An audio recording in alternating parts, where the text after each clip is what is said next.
To the Conservation Commission meeting. We're meeting for Governor Baker's COVID-19 social distancing, so everyone will have a mask.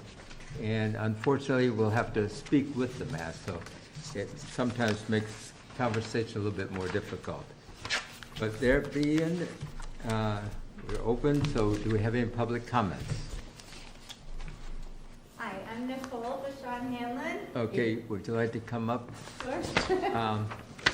I will say one thing, I would like to, because this is public comments, we cannot vote on anything. I would like for you to just tell me what you need for tonight, not what you're planning to do, so we don't discuss it. I've had to write one letter about the open meeting law violation. I hope it's my last. So just keep it very simple. What do you need tonight?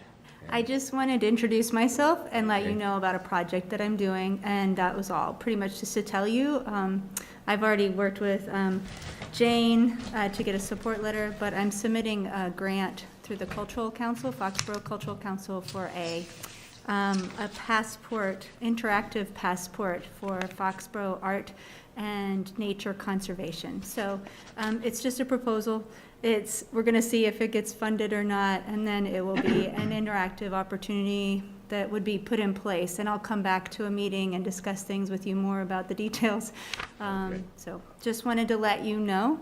I'm going to be utilizing the guidance document that Jane had created about the conservation lands and open lands as a way to get people to explore and preserve those conservation lands and connect it with artists who are adopting these areas. So it's kind of a mixture of art and nature and just trying to showcase our town more. So just wanted to let you all know that I'm doing that. Jane has already given me a support letter, so I don't think there's anything needed or required from you at this time. But I just wanted it in your awareness. So. Well, they might want to double check to make sure that you like my support letter that I modified of hers, because it didn't make sense to me, some of it. Okay. And I didn't want to commit to something that they may not agree with, which I'm sure they're going to be happy about it.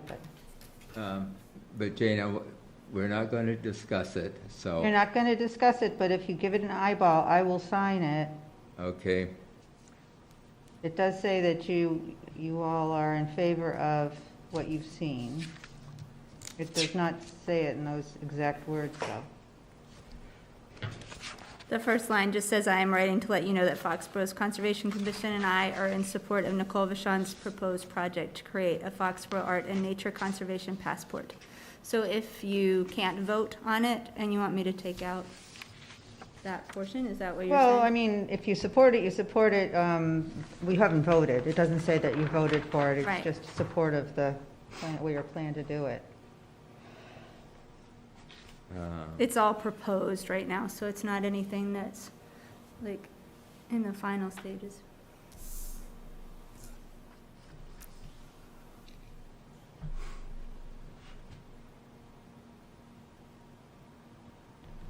So Jane, maybe it should. I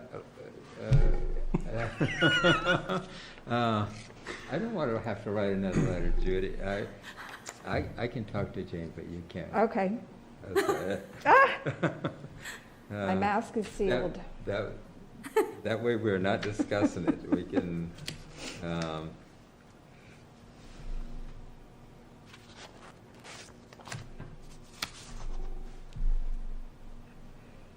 Okay.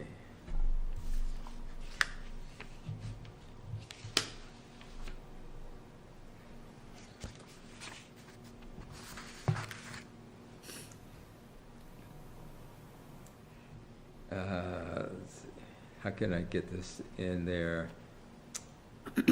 You might want to mention that it's a time deadline. The grant's due tonight. Yes, so that's why they're looking for this letter. I understand that.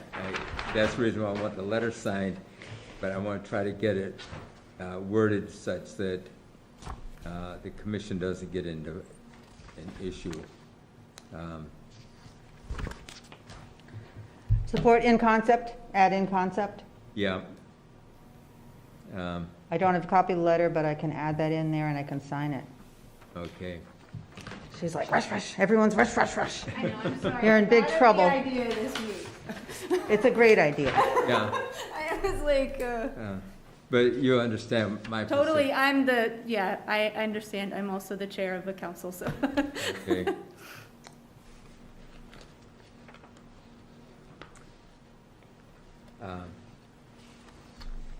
Yeah, Jane, I would think that you could sign it.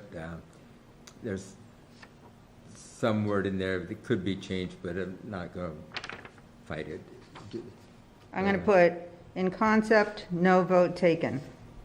Correct.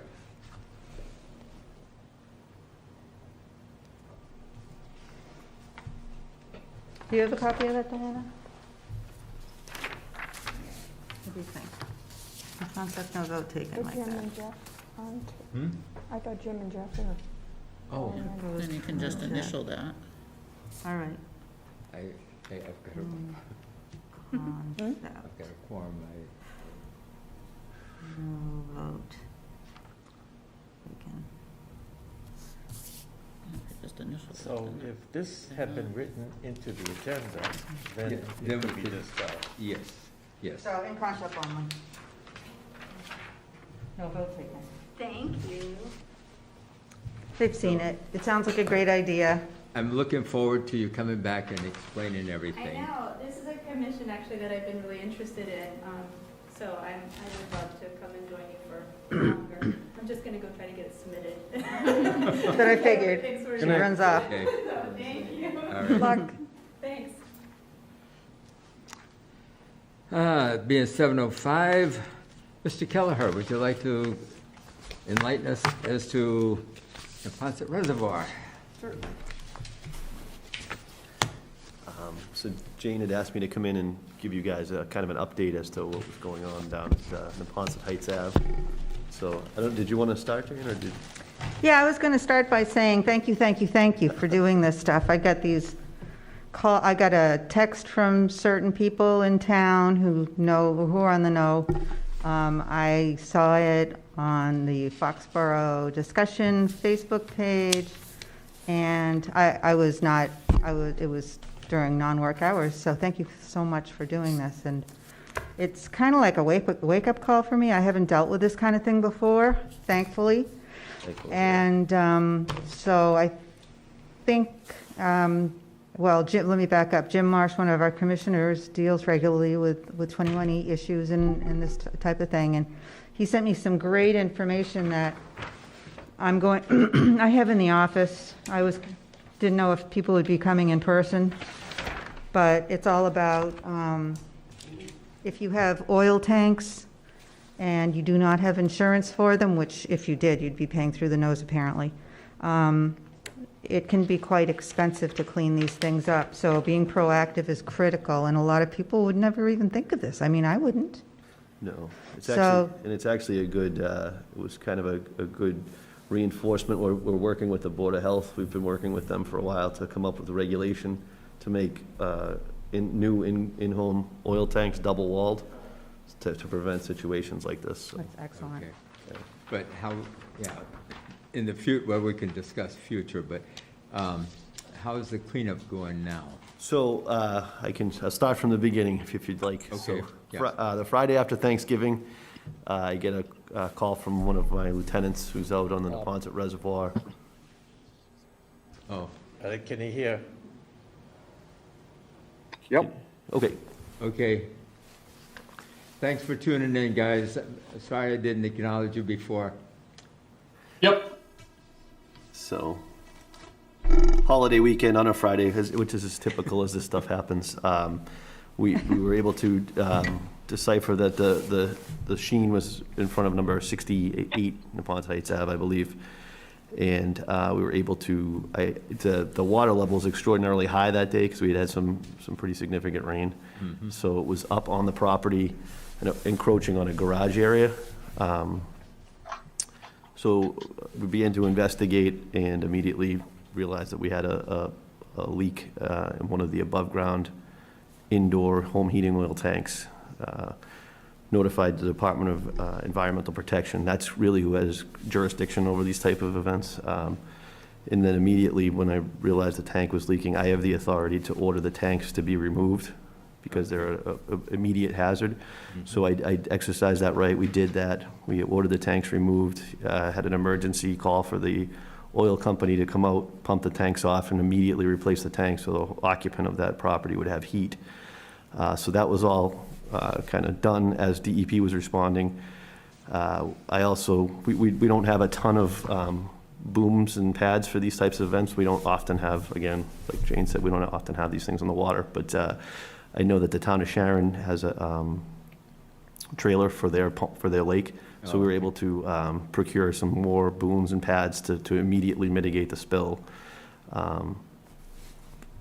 Just it was contained in that cove right by like the Kersey Point, so we started to immediately boom the area to contain any further thing. I also had to call the town DPW director one of the things that DEP recommended was to lower the level of the water. So we did that immediately, and Chris Gallagher went down and pulled some boards out of the dam to let the water recede, bring the water back, which was going to help us. DEP arrived. But wouldn't that, with the water receding, wouldn't that take the oil with it? Yeah, we had the booms in place, so it was actually going to help us contain the spill. That was the Okay. recommendation of All right, DEP, okay. so that's what he said. So from there, it's more the DEP.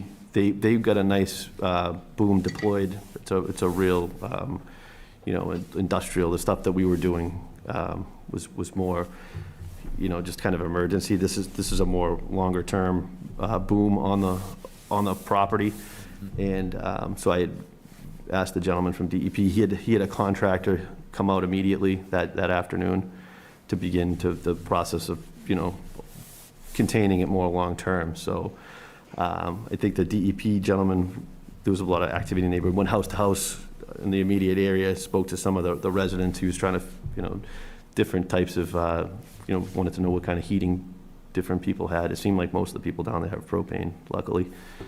And he worked with the homeowner to get a contractor out there that day. So as these things evolve, so that day the spill was mitigated immediately by ordering the tanks be pumped off and removed. One of the concerns from the DEP was that there could be residual contamination of the subsurface soil on the property and immediate property. So that I guess under 21E he has 60 days to get a LSP and then start to do the borings to figure out the degree of contamination. If he doesn't do that within the 60 days, they have the right to, DEP has the right to require them to, or DEP can take jurisdiction and do that work themselves. And also, but they would have to, it becomes an issue of cost, obviously. Some of this environmental remediation is costly. So if DEP takes it over, they put liens on the property. So we also engaged EPA because we have some concerns about the property owner's ability to pay. EPA came down last Friday. We did an assessment with EPA. He was pretty convinced that everything that we had in place was good. We observed some swans swimming in the area. They appeared to be in good health. They were clean. So I had some concerns about how far the oil might have traveled. He wasn't concerned about any oil out of the immediate area. He had said that typically it would disperse. There's no way to really pick up oil off of the surface of the water. So I hadn't gotten any calls of any oil washing up on anybody else's property or anything. That's the neighbor who called initially. I mean, there was a pretty good sheen, but that was all contained. And then Moran Environmental is contracted by DEP to maintain the boom and maintain they go out every couple of days and change out. There's a primary pads and then there's a secondary boom. So they're going to change those out under DEP's orders. So I think it's going to be a fairly long-term thing. I think this is going to go on at least months, if not a year. And they'll be, obviously, like I said, it's all under the jurisdiction of the DEP. So they're managing the project, and they're in concert with EPA, because it's a navigable waterway. They're going to make sure that everything that needs to get done gets done. Okay. So, in your opinion, is there any hazard to anyone else on the reservoir as far as recreation or swimming, fishing, or any of that, or? I mean, in my opinion, I didn't see any, other than the immediate area, I didn't see anything. Uh-huh. But we worked with EPA and DEP, they're really the experts. Sure. You know, my immediate thing was to mitigate the emergency, the spill, and then the cleanup and that stuff is typically done by contractors, and that's under the supervision of a licensed site professional. So those are really the professionals. So they were pretty confident that it was pretty well contained, so. Okay. Because the reason why I say that, I received some phone calls, and people were upset that they were not notified that there was a spill there, and that people, up until just very recently, were swimming every day in that area, and people from not just in Foxborough, but from different areas come and fish, and they catch and keep the fish. They don't. It's not catch and release, and so my concern is it safe to continue to do those things? Yes, and DEP and EPA did not indicate that there was any threat to public safety. Okay. You know, beyond that, they were very convinced that it was contained, and that any residual that was out there with the release of the dam was just going to go, and it was going to evaporate, or, you know, just move along the Neponset River. So, and they said that there was really nothing they could do, and it wasn't a big concern. So I have to rely on what they say. Mm-hmm. Okay. Any other comments, Jane, or? No, excuse me. I'm glad the DEP is the one in charge, Mm. and we don't really have to do anything. Well, we don't About it have- we don't until really have they the file. expertise that they do, so. Oh, absolutely not. I think at some point, somebody will be in front of you for an emergency certification Exactly. to do borings, because it's so close to the water. Yeah. And whether that's DEP themselves. So Andy Jones is the DEP rep that's handling this. So he's really good. So he Good. was, if, like I said, we're still within that 60-day window of them, you know, the homeowner being under his own rights to meet the, you know, he was served with paperwork that day. He's got a notice of responsibility.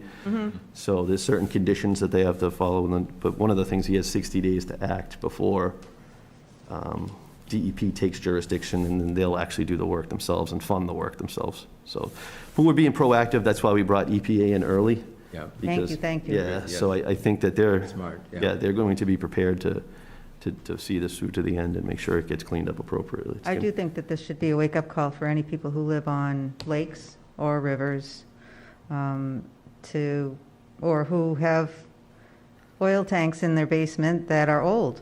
Yeah. Just be aware of these issues that could happen and It's cost certainly them an a lot of money. unfortunate situation, you know. Any idea how old that tank is or was? It looked to be, you know, north of 25 years old. How long is the life of those things, do you know? It can depend where they're stored and things, but I would think you start to get over 20 years, it's not. So Yeah, the anyone double with- wall tanks, that's why with the stainless steel double wall tanks are really, that's what we're trying to make that the standard. So everyone out there who has oil tanks, please beware. Look into it and see what you can do to make sure that you don't end up in, Yeah, I took mess. some phone calls too, and spoke to some people. We tried to, you know, everybody in the immediate area was notified. They did go knock on some people's doors, the neighbors were out, but there's really no mechanism for me to really get, like, No. and how far to go. So that was one of the issues, you know, 20 years ago, the Foxborough Reporter probably would have ran a story on it, but well, now the Foxborough discussion does, so Yeah. you're all set there, but, Or the NRRC, I think you copied them on everything. Yeah. didn't I did. Okay. But, yeah, Jane was notified. I notified Bill Keegan's Yeah. office that day, just to make sure that, you know, I knew the phone calls would start coming in, so just so everyone had the information. There really wasn't a lot over the weekend that we were gonna, you know, I think most of the work took place on Friday afternoon. I'm not sure if Moran went back Saturday, but That's the environmental company. The story was that there were sump pumps that were dumping this stuff out of the basement and into the water, directly into the water? Is that true? No, that it was a leak underneath the tank that was it was seeping, it was leaching into the concrete. Right Oh, under so the- it wasn't discharging through a sump pump? No, it was not discharging. Oh, good, because No. I'd heard, rumors. That's why, Yeah. it's one of the reasons I wanted you in here, to get Yeah, the real deal. Yeah, no, it was leaching through the concrete. I think when the water came up, it pulled some of the petroleum product out of the garage into the. Okay. So, I've always been worried about that. He has the lowest, I'm pretty certain, he has the lowest property on the lake. yeah, it's pretty. And we usually hear from him when the water starts to get high, although we've tried to be proactive. And I think that I thought that he'd already taken out a Yeah. couple of boards, actually. It wasn't, the leak, it wasn't, it was more of a constant, it's something that happened over time, I think. And the high water just, it kind of, oil flowed, so when the water was Oh, yeah. high, Oh, yeah. I think it pushed it up, and then when we had it receded, we went back a week later, you could see, that's when the DEP really kind of became concerned about, subsurface contamination, because there was staining on the concrete. And he had indicated that could be indicative of an underground. So it's hard to tell how widespread or what it looks like without doing the borings and this. I'm really glad they're involved. Puts my mind at ease. I haven't really wanted to know what's over there, but if you have a boatyard with all sorts of gasoline and that sort of thing, I suppose it is cause for concern. Any other questions for Mr. Kelleher? Rich? Mr. Glimmy? No, I'm all set. Okay. No, did you get notified through the NRRC about this, or was there communication through them? Yes, we heard about it at the last meeting, yeah. Okay, all right. Very good. Thank you. Any questions for Mr. Kelleher? I should call him chief. Okay, anything from the board? Okay. Thank you very much. Thank you. for Thank coming you in, so and much we'll for Keep in coming. touch. Yes, Well, thank you. oh, yes. Have a good night. You as well. Thank you. Okay, not quite 7:30. Okay, Jane, you want to update us on the sediment sampling request? Sediment sample, he said, never mind. Okay, I guess they are just going to look into using the water department's property instead of pursuing this further, okay, which I'm glad for. all right. And you want us to update on Annette Road? Annette Road, normally when I create when Diane and I draft a certificate of compliance or partial certificate of compliance, there's a little checkbox that says ongoing conditions. And so I go back and I look at the order, and if it says ongoing conditions for basically the whole site, which is what that was, I include them. So apparently the buyer wasn't happy about that, because this building wasn't even built at the time those conditions were put in place. And I guess it was more for the some Ford or Lincoln Wasn't it an oil tank that was? car dealership or something. I'm not exactly certain. But- It seems to me, from my recollection, there was an oil tank issue there that we I think so. wanted to make sure that it was properly installed and alarmed. And monitored. Yeah, apparently that's what happened. And I'm assuming it was in relationship to the car dealership place that was there. So I did include those in there. But then I've been looking into the background of this, and I actually found at the registry a certificate of compliance for that, a complete certificate of compliance for DEP 157138 that says for Lot 6. and it didn't have any conditions on it. And that was back in the day when Dave Reich was here, and I'm sure he was familiar with the whole site and everything. That said, they would still like a partial request for 157-138. I don't think 109. I think 109 was fine. I hope it was. It had already had a certificate of compliance, but they would like another one signed without those continuing conditions. Okay. And it appears that, it appears that that's been done in the past, essentially, but they felt that this might be a cloud in the title somehow, from my understanding. Okay. So Yeah, I there's been a have lot it of again. emails going back and forth. Yes. Yeah. So we don't need it for 157, 109, then just 138? All right. And it's basically just re-signing what you signed last time without the continuing conditions. And logically, it makes sense that this would not fall under that because it was not built until after the amended order in 2006 or some such thing. Any questions from our signees? Jim? Rich? Jeff? Nope. No, Nope. nope. Okay. Anybody up here, any questions? No.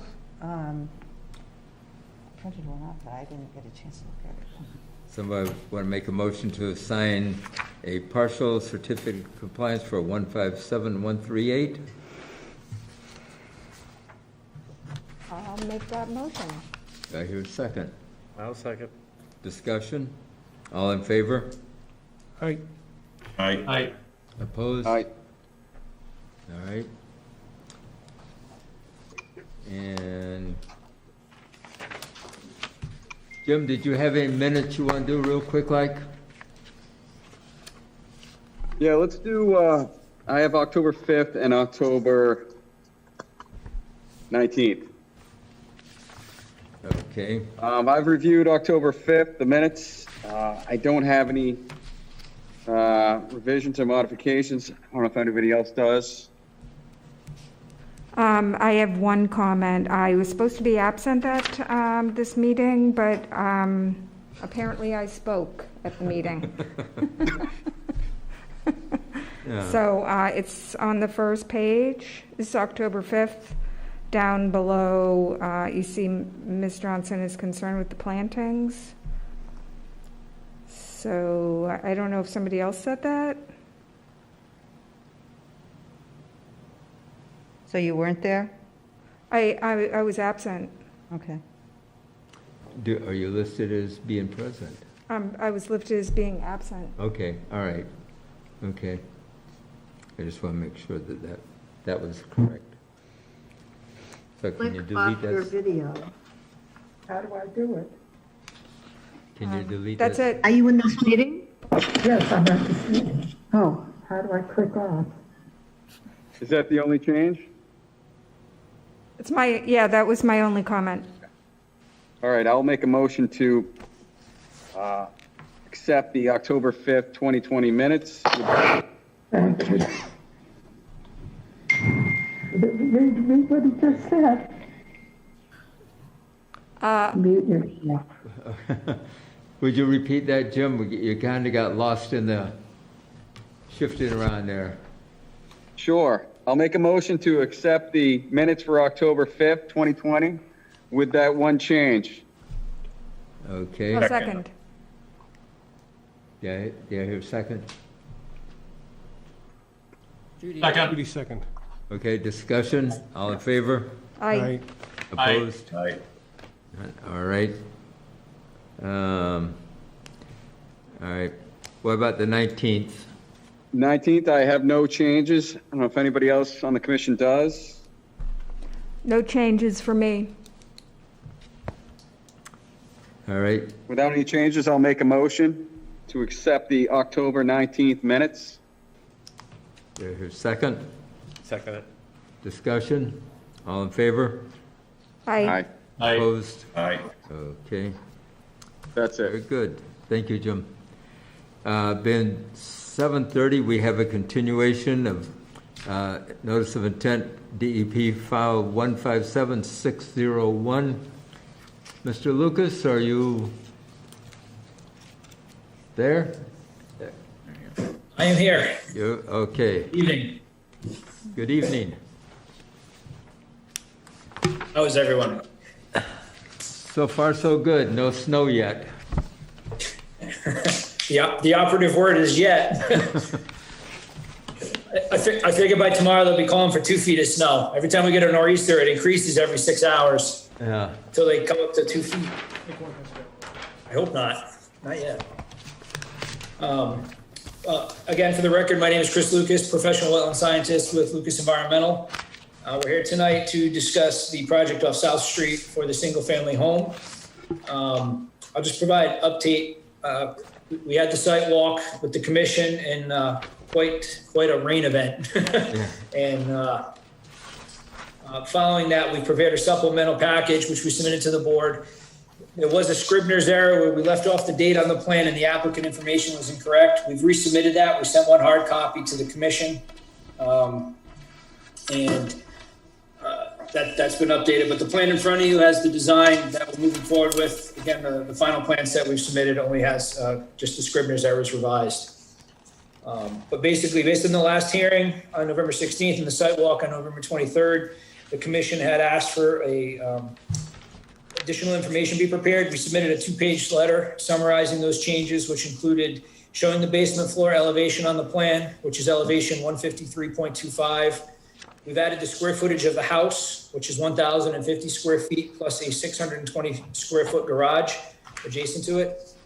We've added the setbacks to the plan. There's a 35-foot front setback, and there's a 15-foot side yard setback, which are now shown on the plans. Which the best sheet to look at, we've consolidated this in so you have one site plan, sheet S1 now, and then the 2 detail sheets showing the leaching beds. We've added we've clarified the existing contours so that they're identified on the plan. The proposed are identified with a solid black line existing with the dash line. We've added the drainage from South Street to the plan. We show all the utilities coming off South Street into the home. We added the existing utility pole on South Street. I know, Mr. Bodie, you asked for that during the site walk. We've added that to the plan as your reference point. That's down in the southeastern corner. Okay. Utility pole is shown. We added the 2 leaching bed details, sheet LB1 and 2. Those are both conveying. One of them, the leaching bed 2 is proposed in the backyard. We're showing the drain pipe. It's connecting roof runoff and capturing that so we can infiltrate it in the back. We also added a second leaching bed to add additional stormwater protection for the site. That's in the front southeast corner of the property to catch the driveway runoff. And we proposed a catch basin in the driveway to catch that. So we're adding additional treatment, which we believe is more than warranted, even though not required, based on some of the comments from the commission. And we did take a look at the restoration. I know there were concerns about the restoration due to the fact that they're mature trees, even though the site has been disturbed and there's a lot of broken debris and fill. Mr. Innes has agreed to remove the mitigation from the plan, but we're still open. I know some commission members seemed to want it, some didn't, so we're open to a discussion tonight. I would tend to agree leaving the trees is probably the better way to go, but maybe there's something in the middle where we can remove some of the rose bushes, we can leave them. At this point, we've removed it from the table. Happy to discuss that further tonight. The major change on this has been we've relocated the house further south and east, so we are now abutting the 35-foot front setback with the structure. We're slightly off. We're about 28 feet, I believe, to the back no touch zone, and so we've moved off. We're much closer to the southern property line, adjacent to the 473 South Street. Mr. Spink reviews the size of the existing homes within 500 feet of the project site. We last minute received some comments from Ms. Pierce regarding some corrected numbers there. I spoke to Mr. Spink. Apparently he used the USGS mapping and digitized the house footprints off of that, and that's where he came up with his numbers. I would assume, and please correct me if I'm wrong, I'm guessing Ms. Pierce used the assessors. That's what we would normally do as well, so we can rectify that. But quick look at Ms. Pierce's numbers. I'm guessing it's probably 300-400 square feet less than what we had shown for the adjacent areas, which We still believe we have a very reasonably sized home for this lot. Pulled everything back. We now have a limit of, well, we had this before, we've adjusted the limit of work and the erosion control line on the plan. And actually, may I share my screen here? Sure. Would be-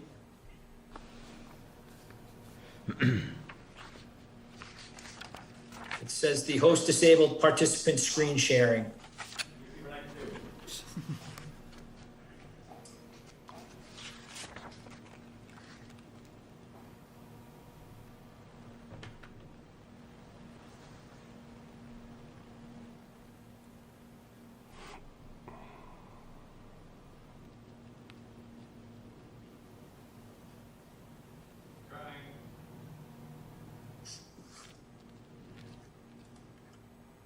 I still can't share my screen. Is it possible for me to? We're trying. We're Okay. working on it.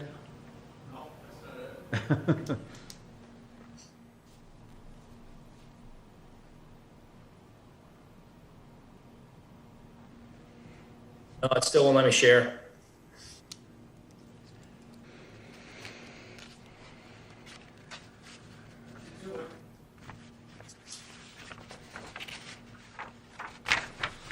There we go. Okay. Okay. I had it and then it's blocking me again. Oh, you gotta check it off again. No, it says host disabled participant screen sharing again.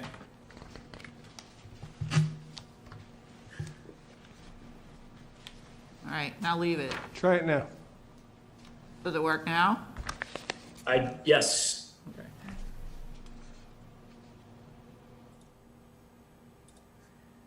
This might be a little easier. Okay, there you go. Can everybody see this? Yep. Okay, great. All right, so this is where we have the house sited here with the garage, driveway, this utility pole. This is the new leaching bed we proposed with the catch basin to catch the driveway runoff. We have a leaching system back here to catch all the roof runoff and infiltrate it. The 25-foot no activity zone is right here. We have a new proposed lawn edge in this vicinity, right along here. And basically this new modified lawn edge is to allow roughly 20 feet around the building to allow them to construct the residence. We also need a small laydown area, which we're proposing in this area. And we're requesting the commission give some flexibility here to allow that to remain lawn when completed. Like we said, we're still open to some level of mitigation in here if the commission feels it's warranted. And other than that, I believe that's a quick summary of the changes, and I'd like to discuss further with the board if you have any questions. Jane, you want to jump in first? Well, after coloring this, it's kind of hard to see things, but after coloring the plan up, it looks like there's a 15-foot setback line for, I'm assuming, detached garages. Is that true? And is the garage detached in order to stay that far? Let me put it this way. It says 15-foot setback line, yet the garage is a good distance from it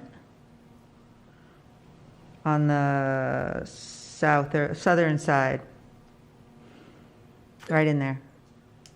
Again, Mr. Spink can speak to some of this, but they're still trying. Can you hear me? Separation from the abutter. Can you hear me? Yep. Yes. Okay, we centered the house on the opening to the street. It is not abutted against it because it's pushing against the neighbors. We didn't want to do that. And the house is framed on the lot right to the street opening, which will be the lawn area. All right, well, we have talked about that.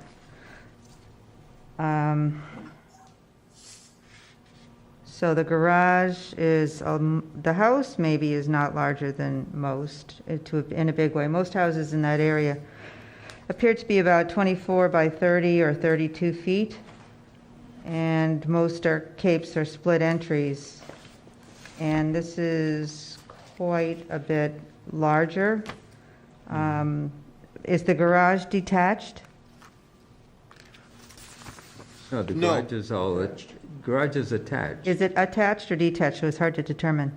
Attached, It is attached, okay. correct. And Okay. Just so that the commission's aware, we've reduced the footprint by about 25% with these revisions. We're on a constrained lot as it is, but that's a pretty significant reduction in the footprint of the work. We've pulled the lawn in, we shifted things down further to the opening, as Mr. Spink said. We are trying to provide a small separation from the neighbor. We feel that this is very reasonable. Looking at the numbers, I wouldn't say this house is significantly larger than the homes nearby. We're talking 300, maybe 400 square feet, but we have to review your numbers, Jane, to see exactly the difference. But a few hundred is pretty minimal. You know, any further reduction, we might be able to save 1,000 square feet here or there of lawn or something, but it's pretty de minimis when you're looking at the overall site here. And that's why we've offered the mitigation in the beginning to kind of offset that. We're trying to be reasonable and practical here with this, knowing the constraint and that we are allowed by right to build a house here. you are, but under 310 CMR 1058 4D3, as I'm sure you're aware, you're basically, we need to allow the construction of a single-family house and driveway. The lot was recorded before 1996, I assume. As long as the lot can be developed under applicable municipal law and other. And the performance standards for the regular riverfront area are met to the maximum extent feasible. In difficult siting situation, the maximum extent of yards around houses should be limited to the area necessary for construction. Basically, no significant impact is what is required. And calculation of square foot of alteration shall exclude restoration and structural stormwater management measures, which is likely, I think they should be brought out of that area, though.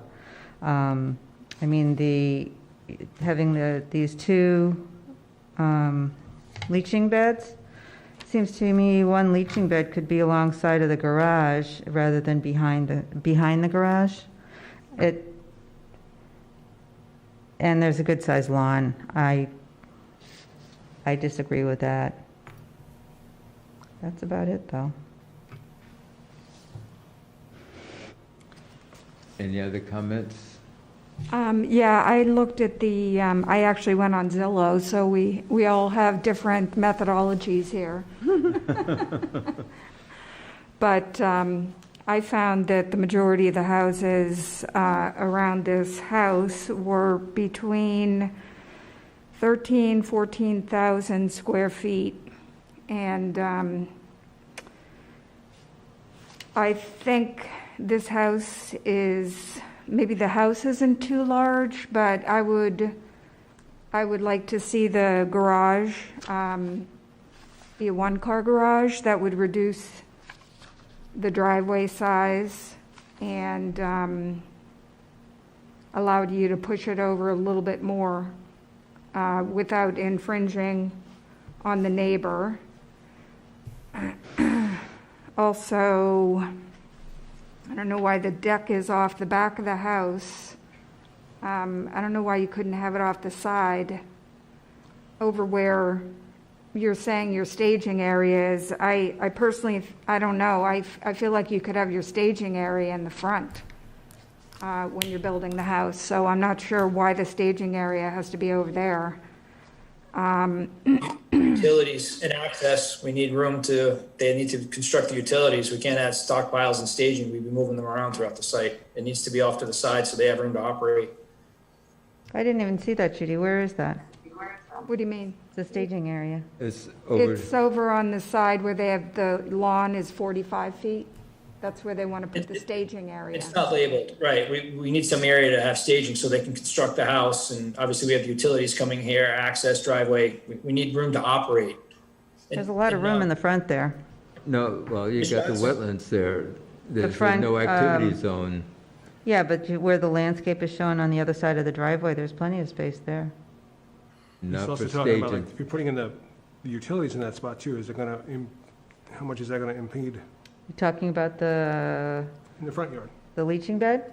No, like he's talking about because the utilities, water, so the gas water, line. gas, electric, all that stuff. So the utilities, they're gonna be parking 2-3 trucks in the front of the property when they go to put the stuff in too. I think that's reasonable. I'm not sure the lawn has to be that big, though, but my main concern is, again, the footprint of the house, the footprint of the driveway, and in keeping with you're in a constrained site. I don't think you have the right to build a house that's larger than what's typical in the neighborhood. And with a one-car garage, you would meet that typical size and reduce the impervious area for the driveway. And then They could the deck off the side of the house, since you're already proposing a larger lawn over there, I don't know why do you put the deck over on the side of the house, over there, where the lawn is larger? Anyways, that's what I think. Judy, one thing, you say that you came to 1,300 to 1,400,000 square foot houses in the area? Yes. But they're talking, if you look, it says the house footprints. So it's just the foundation size, Just which is what I've been harping on all along. Just the foundation size, the impervious area. And most of the foundations are like 24 by 30 or 32 feet. Yeah, I went on Zillow, so they were giving you square footage of the That's going to be the house. living area. So I mean, you could have Yeah. a 3-story high house. Yeah. But the footprint That's is what true. the footprint is what we're talking about. I just Yeah. wanted to clarify that. If you go and pull up the GIS, Oliver, and look around houses around the area, it's not the biggest one and it's not the smallest one. Yeah, I think I just passed around something that shows pictures of a lot of the houses that I took the information from. And, yeah, they're basically all little capes that maybe have added a garage along the way. Most don't even have a garage, though, and there are splits, too, but and there are a couple of And if you look at the GIS map and look down and around the area, there's quite a few of them that are larger. I've looked. And I've driven by, too. And just to be clear for the board, Jane, I did a rough number because we got the information so late, which the applicant would like me to convey. He was disappointed we got this information so late, being that we submitted December 1st. He would have liked to have a response a little sooner, so John and I could have had more time to review it. Pedaling as but fast as I can. Doing a quick assessment of that, it looks like, you're around 1,200, 1,250 square feet in size on average. Ms. Johnson. What about you're the footprint? 1,300 square feet. We're talking about a couple hundred square feet in different size here. I don't think 200 or 300 square feet of obstruction is going to have a significantly adverse impact on the riverfront area, particularly when you look at what's on the site. It's overridden with invasive species. There's debris, brick, and other things in the banks of this thing. It's all old garbage fill. It's just all junk. We're arguing over a couple hundred square feet, which is why Mr. Ines presented what I thought was a very robust mitigation proposal. We still have an opportunity to do that. Even if we leave the trees, we could go in there and remove all the understory invasives, put something nicer up. We'll put the conservation bounds in, as you suggested during the site walk. I think there's an opportunity to improve the remainder of this site and not get boggled down in a couple hundred square feet of structure. We've added 2 stormwater features here to infiltrate the driveway impervious to capture the roof runoff. We've added features to this that are not required. The regulations require us, to site the size of the house to the extent practicable. And I think everybody has a slightly different opinion, but this is a modest sized house. This isn't a 3,000 square foot McMansion being proposed on this property. I don't know what other members of the commission feel about this. I think Judy said it all. It's a constrained site, and you shouldn't be allowed to build a house larger than the houses that are around it, according to the the Wetlands Protection Act. according to yours, Jane, there's 2, 4, 6 houses in the area that are larger. And the question of a single or a double garage would be the only issue. The house size, I think, is very reasonable. So I'm maybe reducing the garage to a single would be the only change I would recommend. I have to And- interject if I may. Can I speak? Sure. That garage, you're trying to confiscate the value of this lot. That's not fair. My team has put together a plan that is very conciliatory between reducing the area and adding infiltration and putting a very reasonable sized house here. And to make this at all saleable, I have to put in a 2-car garage. And if you force me to put a 1, that would confiscate the value of this and make it very difficult to sell. And I really need a 2-car garage, and I would ask the board to please consider everything that we've shown and consider allowing me to have that garage, because to me, it's a huge thing. And I think we've been very, very reasonable and conciliatory. Thank you. And Chris, I do like the idea of leaving in the no activity zone, taking out the rows, because under doing it properly, rather than waiting for the homeowner to do it and getting into more trouble than if it's done properly. So I agree with removing all of that rose bramble bush, but leaving the trees. So that's my 2 cents on that one. Chris, what's the reason for the deck to come off the back of the house? Is it accessing the kitchen, or is there a reason it's there, or is it going to fit into the plan of the home? What's the purpose? I didn't design that aspect. David, John, do you want to chime in on that? Yeah, I'd have to access the plan and look at that, which I can do. If I can jump in, the house plan was set up that way primarily because that's kind of the focus of the back of the house is the river area. It can be rolled over to the other side, to the side. That can be done. That's not a terrible differential, but the reason the deck was there is that that's kind of a view that's not too bad to the house. Marketing purpose. I think if you were to have a long deck along the back of the house without any backyard, only a place to walk around the deck, that would probably be a good thing. I have that at my house. It's private. I can watch the river. I do not have a backyard, which is nice and not nice, but that might be a compromise. Well, there's got to be some landscaping there for construction, Jane, so there's, Oh, no, I understand that, Okay. but certainly working around the house, they Yeah. don't need to have any more than 14 feet wide of an area, and if the deck were that wide, after everything else is built.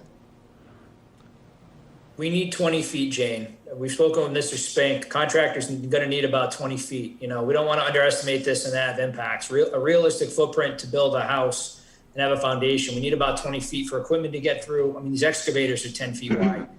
We need some room to be able to operate. They need to be able to operate the boom, put the foundation in. They need room. So 20 feet is a realistic footprint from the foundation at a minimum for the I was just trying to compromise. to the laydown in some other areas. But yes, if we look at changing the deck, that might be able to, maybe we can look at pulling the lawn in a little in the backyard. okay. I just want to say too, the house is going to sell with a 1-car garage. I mean, there's a lot of people out there looking for smaller houses that are still very, it's a valuable commodity. You have downsizers and, baby boomers downsizing, and you have first-time homebuyers in the same, group of people that are looking for smaller houses. So I don't think that having it be a one-car garage is a major constriction on the sale of this property. Especially if you could put a one or two car garage under the house, like we Yeah, so suggested. the alternative is to, yes, put it The underneath soil the sale house. wouldn't permit it at all. Living area above that garage, it's all together. I respectfully and totally disagree with what you're saying. It's all together. There's living area, there's a bedroom above that. It will destroy the house and destroy the value of the lot. This, what you're asking is extremely confiscatory and unfair. I'm just trying to apply the law evenly. Chris, can the garage be brought forward towards the 35-foot setback? It's all part of the plan. It's all together. It's not just a separate garage. There's living area attached to the whole thing. Okay, all right, I see what yeah, all right. Yeah, part of trying to keep a smaller house is we're trying to maximize the second story on this. Okay, so you need it to match up where it's Right. located? Right, I think we have some flexibility on the deck. We can look at that, but, we're trying to find a compromise here to move this house forward. We don't think it's significantly larger than the surrounding neighborhood. It's definitely not an oversized for this lot. We're trying to find other areas where we can do additional mitigation or additional features. And that's what we presented here. There's a cost for the leaching beds. There's a cost for the mitigation, there's a cost for all of that. And, Mr. Ines is willing to spend that as a compromise in the realization that this is a very constrained lot.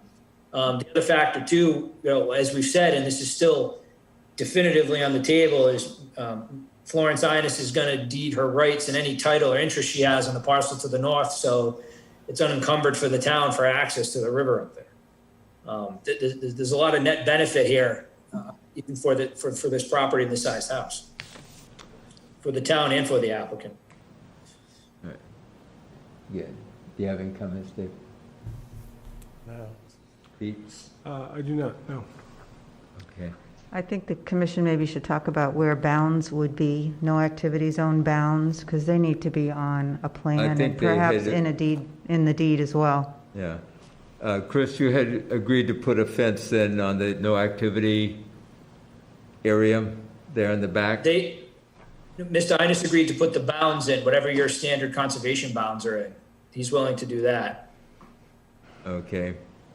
Yes, but where? Before We plan gets can put them- recorded, can you make sure you locate where the bounds should be installed? Therefore, it's on record. Whoever buys this. Where would we were envisioning they can go along the 25-foot no activity zone. I don't know what's your standard spacing? About 50 feet. Well, we're talking riverfront area. The 25-foot no activity zone is more for a BVW or the bank of a intermittent stream, probably. Riverfront has its own set of standards, as you know. So 25-foot is the bare minimum buffer zone width, and we have a new MACC book that describes the science behind that. So that's why I'm asking you where you would be proposing to put the bounds, because it needs to be stated in the final plan before the commission approves it, and not just out there. Then I would suggest proposing them at intervals of 50 feet along the limit of work erosion control line. That's where the edge of the lawn will be. We can put those markers in. Okay. And I don't know what standard marker, if you have an example of a standard, because I know they vary greatly. We do Be have, helpful. we have standard boilerplate language. And we If you have forward that, we some can include. that are already established that we can either take pictures or show you where they are. So I think that would work.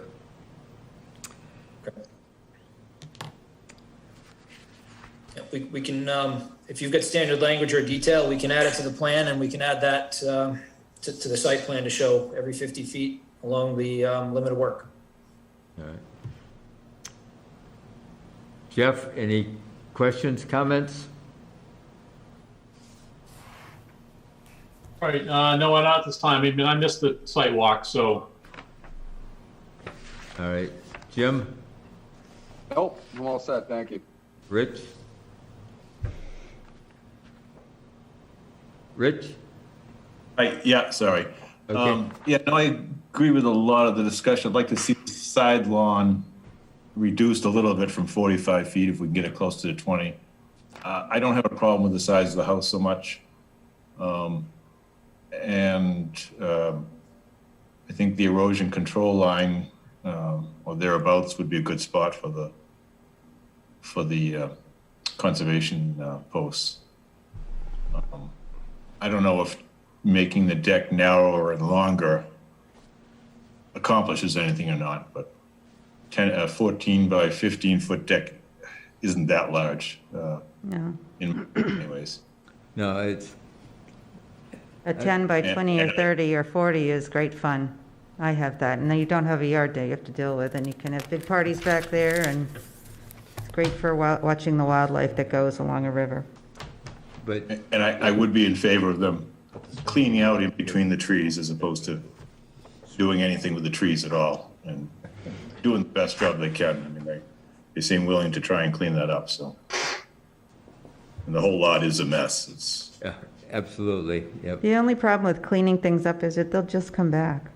Well, not if they Well, are done properly and If you pull 'em out something by else the- is tires in and, there to. there's tires and bricks there, those aren't gonna come back. I mean, Well, that kind of stuff, definitely. I mean, anyone could do that if you're being a good steward to your property. well, I think we found that oftentimes good intentions go bad when Exactly. homeowners do something. Well, yeah, but if you give someone a carte blanche, I think that can be a problem too. I don't We think know we're that can giving be a them problem. carte blanche, Jane. I have to disagree with you on that. You can agree to disagree. Okay. So I'd like to take them up on their offer to, I'd be in favor of that, cleaning up what they could without removing the trees. All right. Cleaning up what? The vines and the rose bushes only? Yes. That and the trash, yeah. And the trash, well, of course, trash. That's just a given. Yeah, okay. Judy, anything else? I said my piece. Okay. Dave? Peter? No, good. All right. Any last comments, Mr. Lucas? Before we, Just a couple clarification, or questions for clarification. Sure. We heard from the board, I guess, I'm not clear on the restoration if the board wants it or not. It sounds like there's some mixed review, and I don't want to go back with the revised plan to show restoration to have the majority say no on that, so Okay. I don't know. no, I would say, clean up the brambles, the rose, and all of the nasty vines and such. Leave the trees.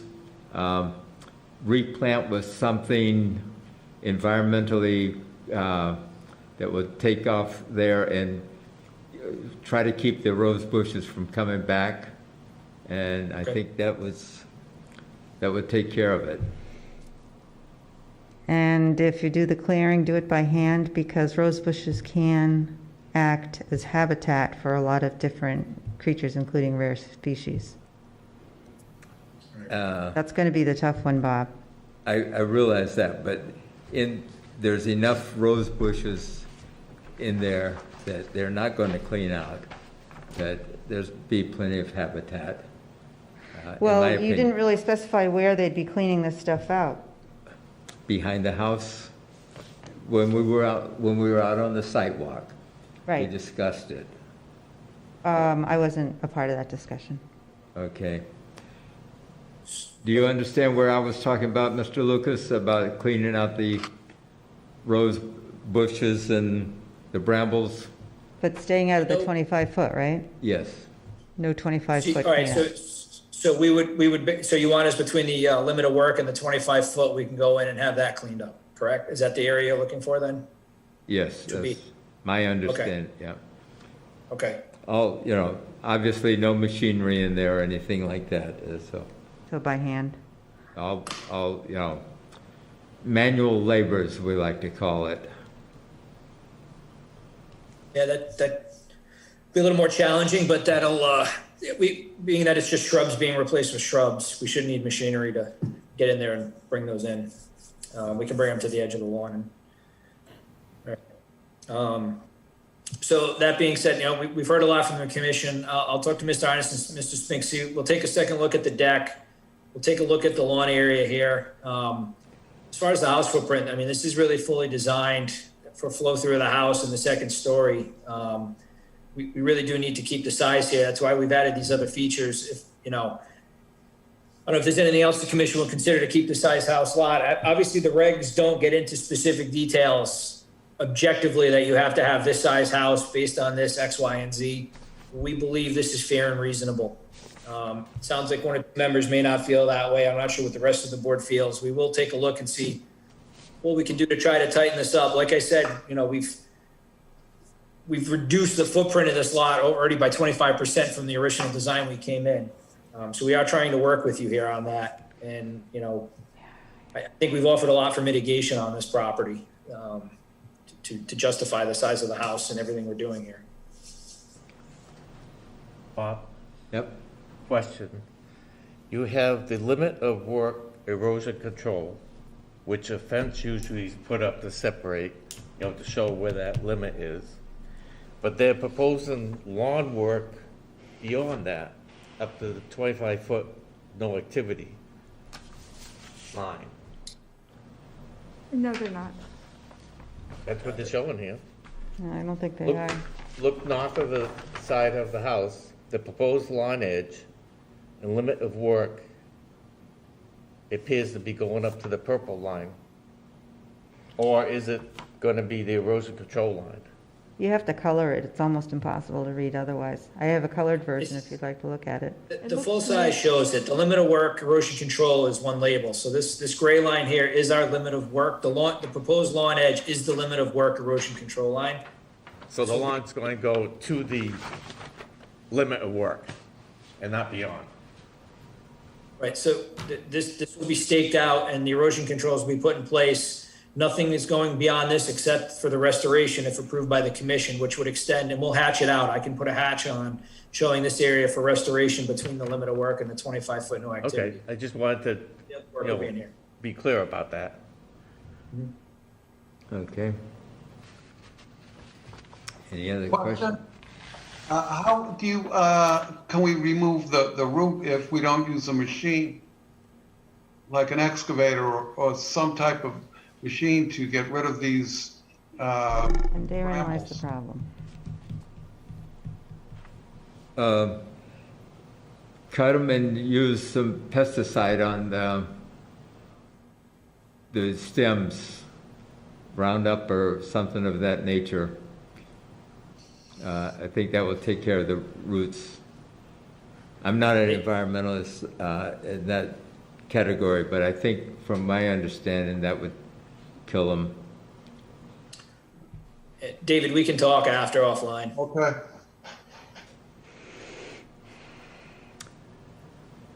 Anything else? Nope. Somebody want to make a motion to close the hearing? Then we got to wait to get the bound locations and the size of the deck and a new plan. Okay, all right. Okay. All right.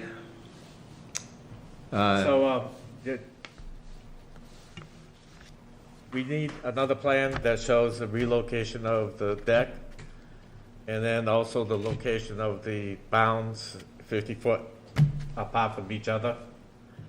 So that plan can be approved, that amended plan can be approved as part of the order of conditions. Can Do you take you care? have a detail of the bounds that you want to incorporate? Just the locations, Usually they're what, 4-by-4 foot concrete posts about 4 foot tall and just leave them out of the ground about a foot so people will see it, but not.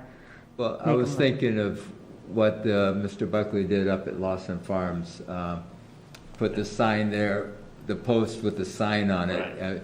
That's more noticeable than a concrete post that's a foot in the ground, you know. What was that going to be on? I don't remember. Wasn't it just going to be on a fence, though? Pressure treated, yeah, no.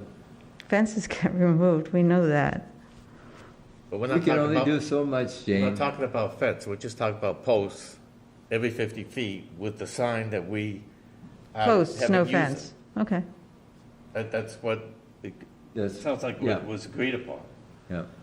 Okay, because I wasn't part of that discussion. I just Okay. want to make sure it's going to be there for good. So, yeah, wait a second. You're going to put a post with a sign on it Mhm. surrounding this person's house?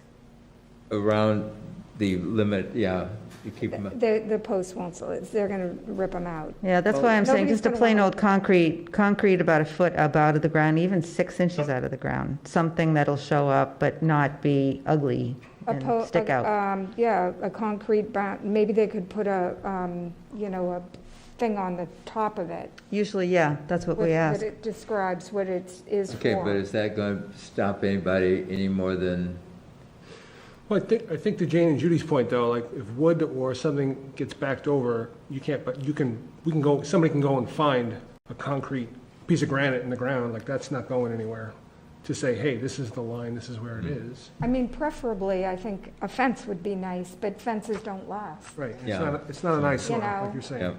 yeah, Just seeing a post with a sign on it all around your yard, I wouldn't like that. I wouldn't either. Just having a Okay. concrete bound that's barely above the ground, just like a foot above the ground with a little happy sign on the top saying 25-foot no disturb or something like that. Yeah. Oops. okay. We have boilerplate language for that.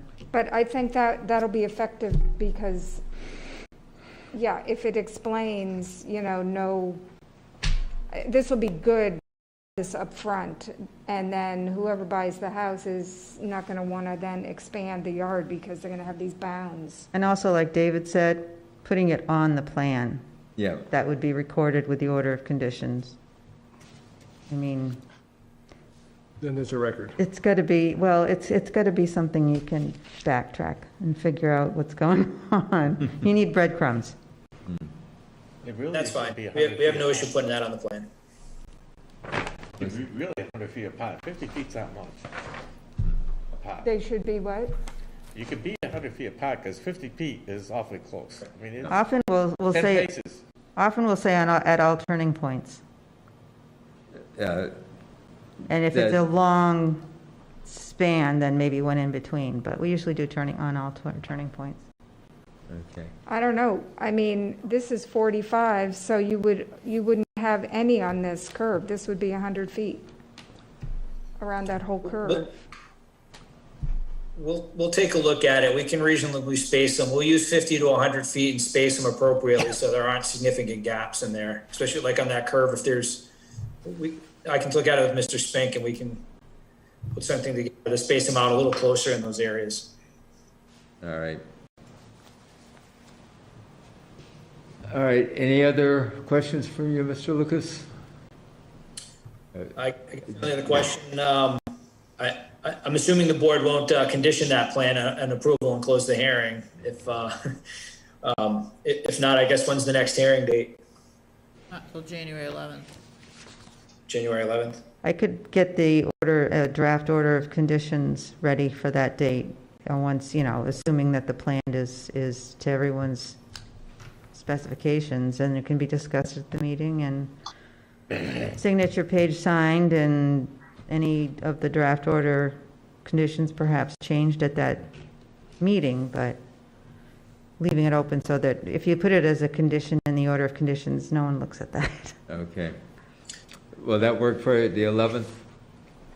Yes, because everything's due the week prior, so would that be the, Okay. yeah, that'll work. We'll make it work. Okay.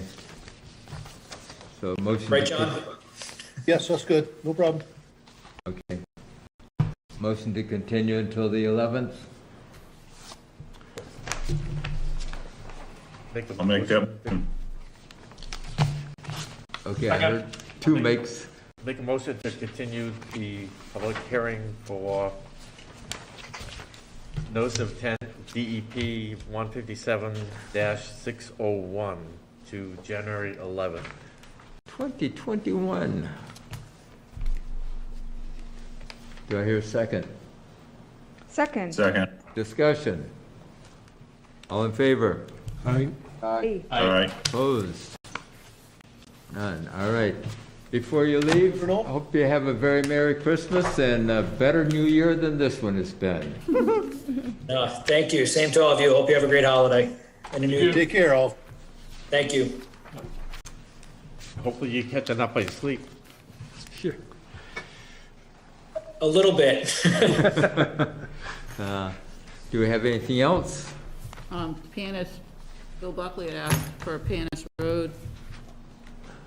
Oh, And I didn't see it until when? Today? Was it, Yeah.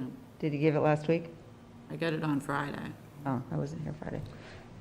It's the last lot on the left of Panis Road, and I said, I hope it's not the last lot on the left, because I always wonder how the heck they could possibly build that.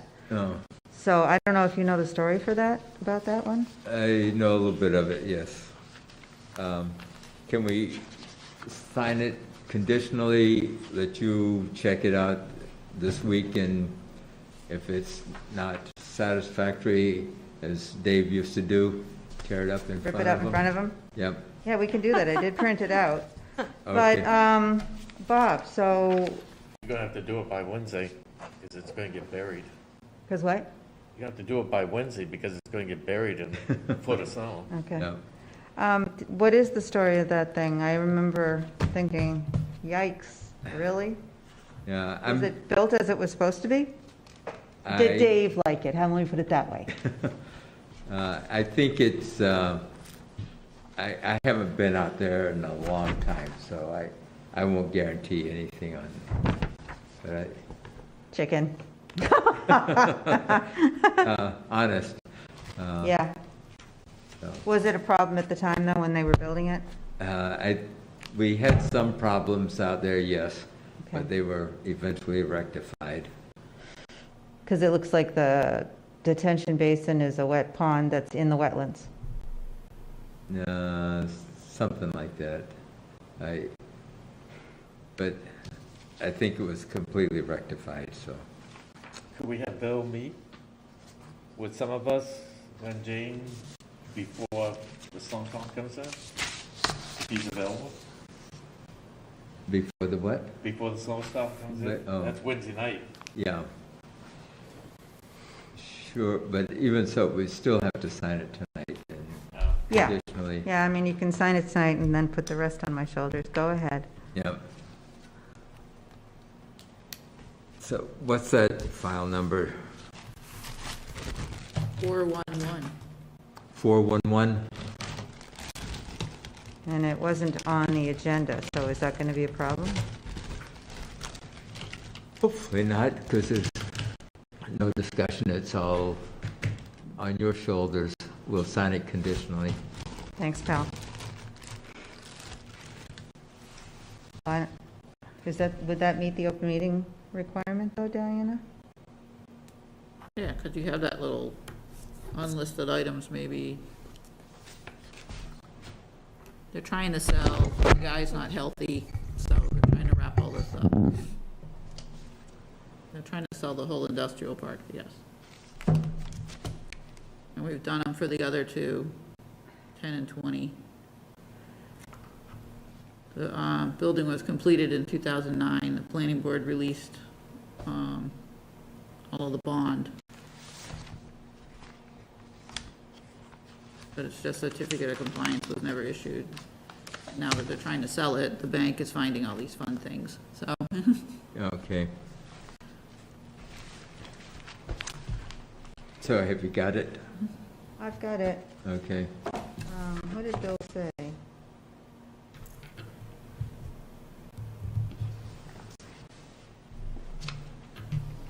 Permitted in 2004 under DEP number 411. Project was completed in 2009 in the bond. That's the planning board thing.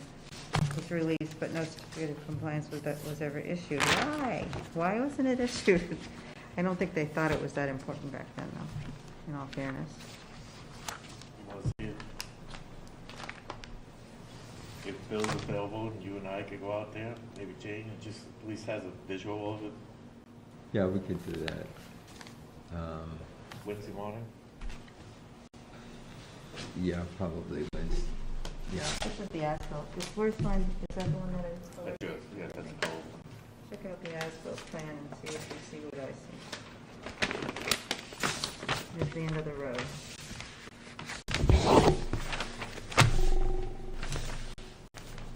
All right. I think this is the one we had the trouble with.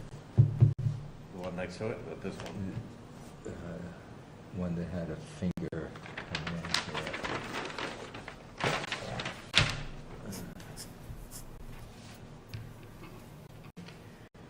That looks like the wetlands bordering vegetated Yep, line. yep. This is what maybe you were talking about, Mhm. detention basin? Yep. That almost looks like it's in there. The wetlands, but here's, this new as-built. July 2011? 2011. Yeah. But they never came to get a certificate of compliance. Yeah. Did they ever request one?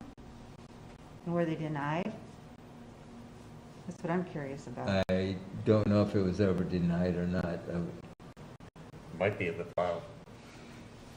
Bill looked through the file and he couldn't find that certificate was ever requested or issued. He looked through all these files for all of these, 10, 20, and 30 panels. He got forgotten. Yeah. All right, why don't you send it around? We'll sign it if you want to, don't if you don't want to, and we'll go from there. And leave it to Jane. What's that? And then leave it to Jane. Yeah. Well, why don't you call up Bill, find out he's available Wednesday morning, let's say at 10. We could take a quick walk, and Bob's the historian. I think I have a department head on Wednesday morning. Well, we could walk. Yeah. Yeah. We meet him out there. You want to do that tomorrow morning? Tomorrow morning? Yeah, call Bill. And see about Wednesday? Yeah, morning. Probably 10, 12 o'clock. So for you and Bob? Yeah. Did you call him, Diana?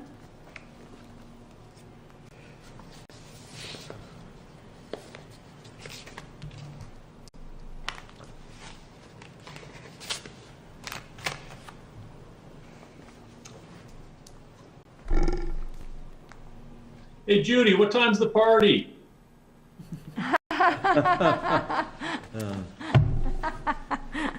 Yeah, we didn't talk about our regular party plans. No, unfortunately. It'll have to be a virtual I know. party. We should have a Zoom party. Yep. You get a BYOB. Are you going to send that around to be signed or no? Oh, good, yeah, here. Okay. You're gonna send that, Do we need to make a motion to like accept this conditionally? Yep. Let's make a motion to conditionally accept order 157-411. Do I hear a second? Second. Discussion? All in favor? All right.